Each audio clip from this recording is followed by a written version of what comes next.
पहले एक आदमी घर पे ही पैदा होता था, घर पे ही मरता था, हॉस्पिटल की जरूरत ही नहीं थी।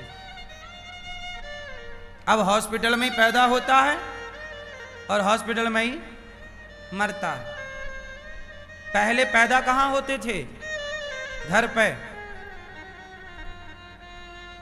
इतना नुकसान किया है ना भारतीय पद्धति को आज की शिक्षा ने। कैसे नुकसान किया? पहले के लोग भी, पहले की महिलाएं 10-10 बच्चा पैदा करती थी और 10 बच्चे घर में पैदा होते थे, और आज एक ही पैदा हो रहा है, वो भी पेट फाड़ के हॉस्पिटल में। पहले की अनपढ़ ताई हुआ करती थी, वो नॉर्मल डिलीवरी करा दिया करती थी। आज के पढ़े लिखे डॉक्टर नॉर्मल डिलीवरी नहीं करा पाते। तो आप ही बताओ, जो पढ़े लिखे डॉक्टर नॉर्मल डिलीवरी नहीं करा पा रहे हैं और पहले के अनपढ़ ताई नॉर्मल डिलीवरी करा दिया करती थी, तो आपके हिसाब से कौन सही है? क्या पहले जिंदगी नहीं थी? क्या पहले लोग नहीं थे? पहले 10 बच्चों के बाद भी वो डोकरी कुएं से अकेले पानी भर के ले आती थी। आज तुम एक बच्चा पैदा करके कमर लेके बैठ जाती हो, कमर में दर्द है। फैक्ट क्यों नहीं समझते आप लोग? ये डॉक्टरों का जमाना अभी 30-40 साल से तो आया। पहले क्या जिंदगी नहीं थी कि भारत नहीं था, कि महाराणा प्रताप नहीं पैदा हुए? बोलो।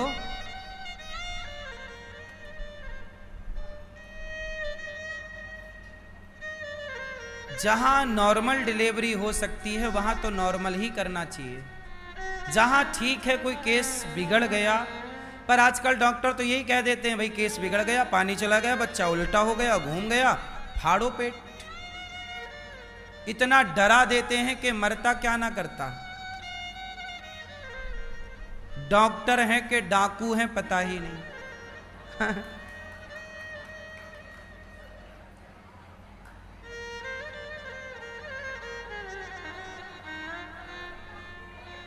हैं? डॉक्टर साहब आए हैं क्या? नहीं, ये तो डॉक्टर ही हैं, लेकिन डॉक्टरों के रूप में डाकू भी हैं। नहीं, आप नहीं हैं, पर हैं समाज में। मुर्दे को भी भर्ती कर लेते हैं। आप डॉक्टर भी इस बात को नकार नहीं सकते। आप तो और हमसे बेहतर जानते होंगे। बड़े बड़े हॉस्पिटलों में टारगेट होता है कि इतने ऑपरेशन करने ही हैं, भले ऑपरेशन ना हो, मरीज को रिक्वायरमेंट ना हो, पर पता है हॉस्पिटल का जो मालिक है वो कहता है कि भाई 100 ऑपरेशन तो चाहिए फलाने केस के। नहीं है तो आप बिगाड़ो केस, दवाई ऐसी दो कि केस बिगड़े, फिर ऑपरेशन करना। ऐसा तक होता है। डॉक्टर साहब होता है कि नहीं? ये डॉक्टर साहब देखो स्वीकार कर रहे हैं, कोई नकार ही नहीं सकता। आप जैसे अच्छे डॉक्टरों के बल पर यह विश्वास टिका है, डॉक्टर को भगवान बोला जाता है। समाज का इतना विश्वास है डॉक्टरों पर कि डॉक्टर को क्या बोला जाता है? भगवान। लेकिन वो भगवान की जगह बैठकर खिलवाड़ कर रहे हैं कि नहीं? जिंदगियों से खेल रहे हैं, भावनाओं से खेल रहे हैं। आदमी अपना घर बेच के इलाज कराता है बच्चों का या माँ बाप का, और वो खिलवाड़ कर रहे हैं। ईमानदारी किसी क्षेत्र में तो नहीं बची ना मेरी माँ। अब तुम और कर लो बेईमान बच्चे पैदा। इसलिए कहता हूं एक बच्चा पैदा करो, उसे पाठ ईमानदारी का पढ़ाओ। बेटा डॉक्टर बाद में बनाना, पहले ईमानदार बेटा बना दो। इंजीनियर बाद में बनाओ, एडवोकेट बाद में बनाओ, पहले ईमानदार तो बनाओ उसे, एक अच्छा इंसान तो बनाओ उसे। आज अच्छे डॉक्टर मिल सकते हैं, पर अच्छा इंसान मिलना कठिन है।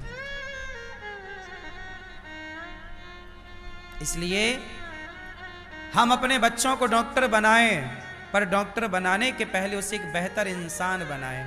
जहां इंसान बन के वो डॉक्टर बनेगा तो वो किसी के जज्बातों के साथ खेलेगा नहीं। वो किसी को धोखा नहीं देगा, वो पैसों के लिए बिकेगा नहीं। नहीं यार, मैं इसको ऑपरेशन की जरूरत ही नहीं है, मैं क्यों करूं। पर बहुत सारे लोग ऐसे हैं जहां ऑपरेशन की जरूरत नहीं, फिर भी ठोक देते हैं। हाँ या ना। और ये बात भारत के हर डॉक्टर को पता है, पर डॉक्टर आवाज नहीं लगाते। उनको लगता है कि हम भी डॉक्टर, ये भी डॉक्टर, चलो मिलवाट के खाओ। सत्य को बोलने वाला, सत्य की बात रखने वाला कहां है कोई। किसी भी फील्ड का व्यक्ति अपने फील्ड के लोगों की बुराई नहीं करता, जानता सब है कि ये गलत चल रहा है, पर बोलेगा नहीं, चुपचाप देखता और सहता रहेगा। ये भी एक पाप है। पाप करना तो पाप है, पर पाप को देखकर चुप रहना भी पाप है। इसलिए कहता हूं, ईमानदारी चाहिए। डॉक्टर कैसे चाहिए, डॉक्टर कैसे हो। आज मैं आपको दो बातें बताता हूं जो हर डॉक्टर को बतानी चाहिए। पहली बात तो मैं यही बताता हूं कि बाजार के पैकेट बंद, अब ये हमारे डॉक्टर साहब बैठे हैं, बताओ डॉक्टर साहब, बाजार के पैकेट बंद सामान का यूज करना चाहिए कि नहीं करना चाहिए। बोलो, नहीं करना चाहिए। ये बात हर डॉक्टर को बोलनी चाहिए कि आप पैकेट बंद सामान खाना बंद कर दो, अपने आप स्वस्थ हो जाएंगे, पहला। और दूसरा, आप सवेरे उठकर नहाकर, फ्रेश होकर नहाकर आधा घंटा व्यायाम कर लो, एक्सरसाइज कर लो, आप बीमार ही नहीं पड़ेंगे। बाकी कोई विशेष गंभीर बीमारियां हैं, उसके लिए डॉक्टर बैठे हैं। सामान्य रोजमर्रा की बीमारियां कोई बीमारियां नहीं होती। सर्वाइकल नाम की एक बीमारी चलती है। सर्वाइकल क्या है? योग ना करने से सर्वाइकल होता है। आप योग करिए, एक्सरसाइज करिए, शरीर को हिलाते डुलाते रहिए, क्यों होगा? सर्वाइकल का इलाज कराने डॉक्टर के पास जाओ तो वो दवाई देने के बाद आपको योग ही बताता है कि हाथ जरा ऐसे कर लेना, जरा हाथ ऐसे कर ले। तुम पहले ही करती तो काहे मरती? तो डॉक्टर भी तो इलाज करके योग ही बताएगा तुम्हें, तो पहले ही कर लो ना मेरी मां।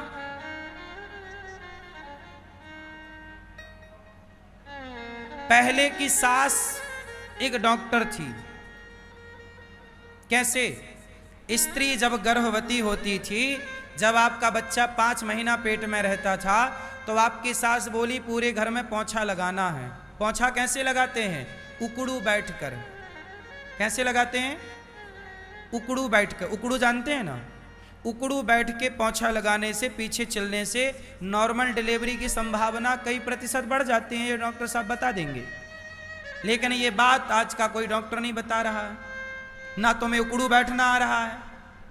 तुम डॉक्टर को भले पेट फड़वाने का 1 लाख दे दोगी, परंतु तुम पुरानी बातों को फॉलो नहीं करना चाहते, जो कि साइंटिफिक हैं, वैज्ञानिक हैं। हाँ या ना? बोलो हाँ कि ना। इसलिए मेरी मां, हमारा देश इतना शिक्षित था कि पहले हर घर एक डॉक्टर हुआ करता था। अपने आप में हर घर डॉक्टर था। एक जब तक घर घर गैया थी, तब तक घर घर क्या था? हर घर डॉक्टर था। सबके पास ज्ञान था कि इसका उपचार क्या है, इसका इलाज क्या है। अब जितना तुम पढ़ते गए उतने मूर्ख होते गए। आज सबसे बड़ा मूर्ख कौन है? पढ़े लिखे लोग अपने से बड़ों की इज्जत तक करना नहीं जानते, बाप की इज्जत नहीं कर रहे हैं। तो क्या आप कह दोगे कि ये पढ़ा लिखा है? शिक्षा का मतलब एटीट्यूड नहीं है। शिक्षा का मतलब घमंड नहीं है। शिक्षा का मतलब क्या है बताओ? विद्या क्या देती है? बोलो। विद्या ददाति विनयम। विद्या हमें नम्रता देती है। इसलिए पढ़ाई करो, हमारे यहाँ पहले भी वैद्य थे। हमारे यहाँ शंकर जी सबसे पहले सर्जन हैं। पहला ऑपरेशन शंकर जी ने किया अपने ससुर जी का, सिर काट दिया और बकरे का सिर लगा दिया। फिर पुत्र का हाथी का सिर जोड़, आदमी के धड़ में हाथी का सिर जोड़ना केवल शंकर जी कर सकते हैं। आदमी के धड़ में बकरे का सिर जोड़ना केवल शंकर जी कर सकते हैं। क्या ये मेडिकल साइंस नहीं है? क्या आज का साइंस वहां तक पहुंचा? इसलिए आप जो पढ़ रहे हैं वो बढ़िया है, पर हमारे यहां जो वैदिक परंपराएं थी, हमारी परंपराएं ऐसी थी कि कोई बीमार ही ना पड़े। बात सही है?